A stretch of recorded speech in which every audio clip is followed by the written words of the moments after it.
Organic chemistry में Markovnikov rule आपने पढ़ा तो होगा, लेकिन आज इसको हम समझते हैं। मार्कोनिकोव रूल कहता है the addition of the hydrogen halide HX to unsymmetrical alkene takes place in such a way that the hydrogen atom attached to the double bonded carbon having more hydrogen atoms while the halogen atom attached to the carbon having fewer hydrogen atoms। तो पहले हम ये समझते हैं कि unsymmetrical alkene क्या होती है। तो अनसिमेट्रिकल एल्कीन देखो, इसका एक एग्जांपल ये ले सकते हैं CH2।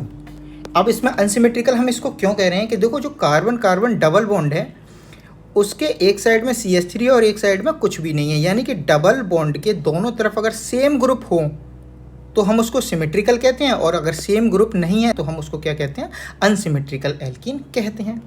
अब देखो क्या होता है कि जैसे हमने ये एक एग्जांपल ले लिया अनसिमेट्रिकल एल्कीन का, HBr का एडिशन करना है हमको। तो HBr का एडिशन करने में क्या होगा कि एक बार जो है हम Br इस वाले कार्बन को दे दें और H इस वाले कार्बन को दे दें, तो हमारा प्रोडक्ट ये बनेगा। सेकंड केस क्या बन सकता है कि हमारा जो Br है हम ये मिडिल वाले कार्बन को दे दें और H जो है हम टर्मिनल कार्बन को दे दें, तो हमारा ये प्रोडक्ट बनेगा। अब दोनों में से कौन सा प्रोडक्ट सही है, तो हम देखते हैं कि ये वाला प्रोडक्ट सही है। ये प्रोडक्ट क्यों सही है, ये जानने के लिए हमें इसके मैकेनिज्म को देखना पड़ेगा, समझना पड़ेगा। तो मैकेनिज्म में क्या होता है, देखो मैकेनिज्म क्या कहती है, it is an electrophilic addition reaction, यानी कि ये एक इलेक्ट्रोफिलिक एडिशन रिएक्शन है।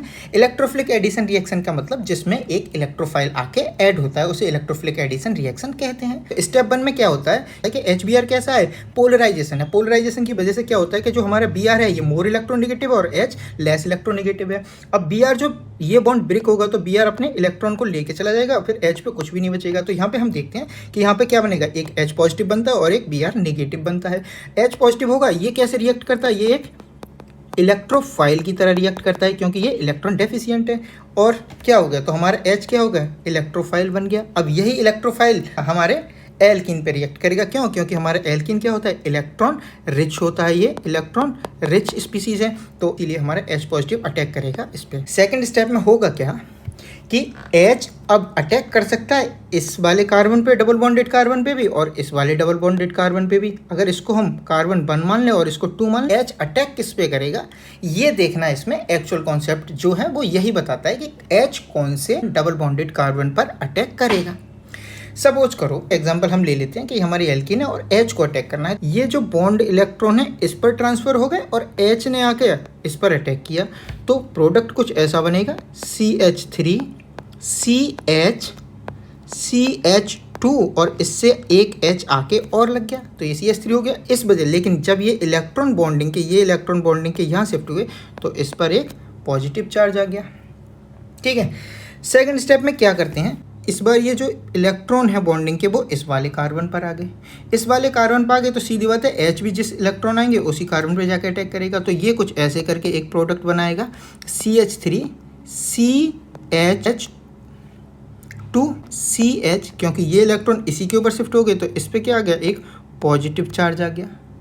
अब हम देख सकते हैं कि एक बार इस कार्बन पे पॉजिटिव चार्ज है और एक बार टर्मिनल कार्बन पे पॉजिटिव चार्ज है, यानी कार्बोकैटायन, 2 कार्बोकैटायन फॉर्म होते हैं। पहले हम ये बात सीख चुके हैं कि ये क्या हो गया, हमारा 1 डिग्री का कार्बोकैटायन हो गया और ये हमारा 2 डिग्री का कार्बोकैटायन हो गया। अब हमको ये कार्बोकैटायन की स्टडी से ये पता है कि सबसे ज़्यादा हमारा 3 डिग्री कार्बोकैटायन स्टेबल होता है, फिर उसके बाद में 2 डिग्री होता है, फिर उसके बाद में 1 डिग्री होता है। तो ये 1 डिग्री और 2 डिग्री 2 कार्बोकैटायन फॉर्म हुए और हमको पता है कि 2 डिग्री कार्बोकैटायन ज़्यादा स्टेबल होगा, यानी कि केस 1। अब क्या होगा कि हमारा जो Br था वो Br आके नेगेटिव इस पे आके अटैक कर देगा, तो हमारा जो फाइनल प्रोडक्ट बनेगा वो बनेगा जिसमें 2 डिग्री का कार्बोकैटायन बनता है, तो हमारा ये वाले प्रोडक्ट फॉर्म होगा।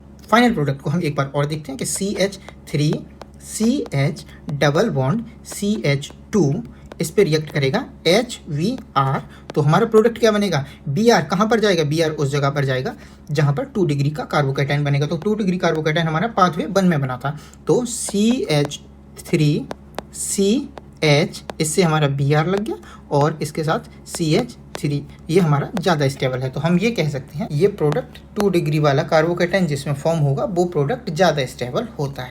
तो इसीलिए हम इस कंक्लूजन पे पहुंच सकते हैं, therefore the reaction preferentially follows the pathway that produce the more stable secondary carbocation. अब इसको हम जस्टिफाई कर सकते हैं सेम जो हमने डेफिनेशन पढ़ी थी कि the addition of the hydrogen atom happen to the carbon double bonded which were more number of hydrogen. अब हम कह सकते हैं कि हमारी डेफिनेशन भी जस्टिफाइड है।